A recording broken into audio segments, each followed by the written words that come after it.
अभी कल 2 बड़े फैसले हुए हैं, उनके बारे में मैं आज जानकारी देना चाहता था। भारत अपनी कुल जो खाद्य तेल की आवश्यकता है वो 29.2 मिलियन टन 22-23 में थी,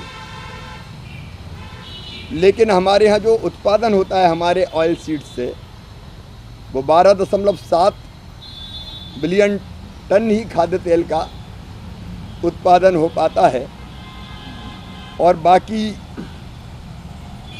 मांग पूरा करने के लिए हमको विदेशों पर या आयात पर निर्भर रहना पड़ता है। तो कल एक बड़ा फैसला किया गया है कि आयात पर निर्भरता ख़त्म करके आत्मनिर्भर हम खाद्य तेलों में कैसे बने, इसके लिए एक राष्ट्रीय खाद्य तेल मिशन तिलहन बनाया गया है। 10,103 करोड़ 38 लाख रुपए की लागत से। हमारे यहाँ अभी जो ऑयल सीड्स हैं उनका उत्पादन काफ़ी कम है, और इसलिए उन्नत बीज किसानों को ICAR ये बीज बनाएगा, ब्रीडर सीड, उससे सर्टिफाइड सीड, फाउंडेशन सीड, फिर सर्टिफाइड सीड बना के किसानों को फ्री में उपलब्ध कराए जाएंगे। 600 क्लस्टर इसके लिए पूरे देश में बनाए जाएंगे। 347 जिले के 21 राज्यों में जहाँ भी ऑयल सीड्स का उत्पादन होता है उन राज्यों को विशेष रूप से लिया गया है। किसानों को इन क्लस्टर्स में फ्री में बीज, उनको ट्रेनिंग, नई टेक्नोलॉजी कैसे खेती करें जिससे ज़्यादा उत्पादन हो, और वो जो उत्पादित करेंगे उसकी 100% खरीद, मतलब जितना वो उत्पादन करेंगे पूरा खरीदा जाएगा। ऐसी सुविधाएं किसान को इस मिशन के अंतर्गत दी जाएगी। ये हर साल 10 लाख हेक्टर पूरे देश में ये खेती की जाएगी। एक बार 10 लाख जिस हेक्टर में करेंगे, अगली बार फिर दूसरे 10 लाख हेक्टर लेंगे। 7 साल में लगभग 70 लाख हेक्टर एरिया इस योजना के अंतर्गत लिया जाएगा। उन्नत बीजों की कमी पूरा करने के लिए 65 नए बीज केंद्र बनाए जाएंगे। अभी 35 है, तो कुल मिला के 100 हमारे बीज केंद्र बनेंगे। बीजों को सुरक्षित रखने के लिए 50 बीज भंडारण इकाइयां भी बनाई जाएगी। और उन राज्यों पर हम ज़्यादा ध्यान दे रहे हैं जहाँ केवल एक फसल लेते हैं खरीफ की, जैसे धान खरीफ की हो गई तो बाद में खेत खाली छोड़ देते हैं, लेकिन उनमें नमी इतनी रहती है कि धान के बाद ये फसलें ली जा सकती है। इंटर क्रॉपिंग का भी उपयोग करेंगे। कपास है तो उसके बीच में सोयाबीन, अलग अलग फसलों के बीच में ये फसलें लगाई जा सकती हैं, और पूरी खरीद किसानों से करेंगे। एक बड़ा फैसला ये कल हुआ है, और कल और 1 लाख करोड़ रुपए की एक योजना को कैबिनेट ने मंजूरी दी है, जो किसानों के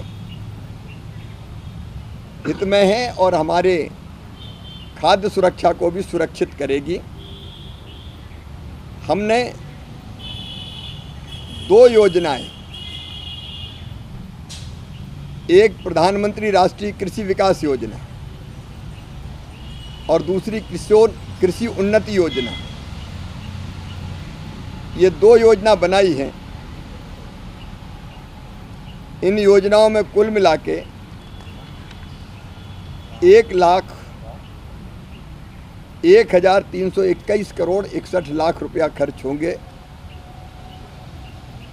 इन योजनाओं में मृदा स्वास्थ्य प्रबंधन, वर्षा आधारित क्षेत्र का विकास, कृषि वानिकी,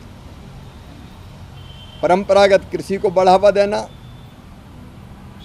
फसल अवशेष प्रबंधन, कृषि का यंत्रीकरण, पर ड्रॉप मोर क्रॉप,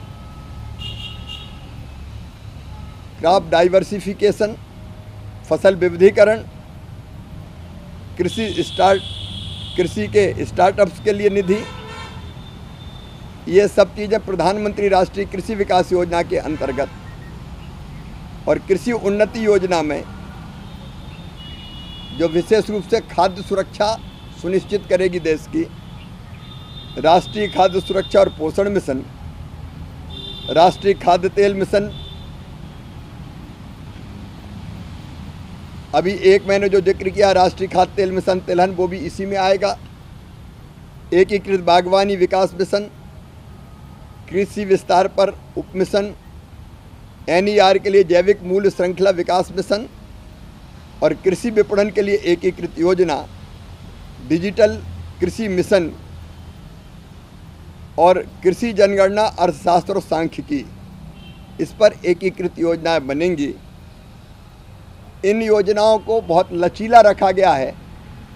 पहले ये होता था कि केंद्र सरकार को योजना बना देती थी और सब राज्यों से कहती थी एक साथ एक जैसी लागू करो, लेकिन जो चीज़ असम में लागू होती है वो गुजरात में लागू नहीं होती। इसलिए राज्यों के ऊपर ये छोड़ा गया है कि वो जिस भी योजना को उपयोगी समझते हो अपने राज्य की आवश्यकता के हिसाब से वो उसको चुन सकते हैं।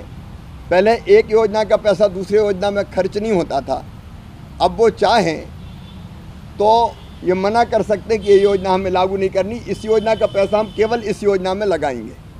तो उनको ये स्वतंत्रता है कि जो चीज़ उनके लिए उपयोगी होगी, जो योजना, वो उसमें ज़्यादा पैसा लगा सकेंगे और स्वीकृति भी इन सब चीज़ों की एक साथ हो जाएगी। नहीं, हर एक योजना के लिए अलग अलग जाना पड़ता था।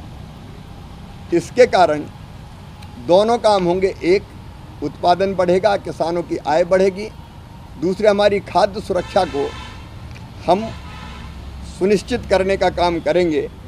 क्योंकि कल ही ये फैसला कैबिनेट ने किया तो मुझे लगा कि विस्तार से, बहुत विस्तार में तो मैं नहीं गया, लेकिन कम से कम किसानों तक ये बात पहुँचे कि ये योजनाएं हमारे लिए लागू की गई है। पिछले 120 दिनों में लगातार किसानों के हित में कई बड़े फैसले लिए गए हैं और आगे भी लगातार ये फैसले जारी रहेंगे। मित्रों, आप सबको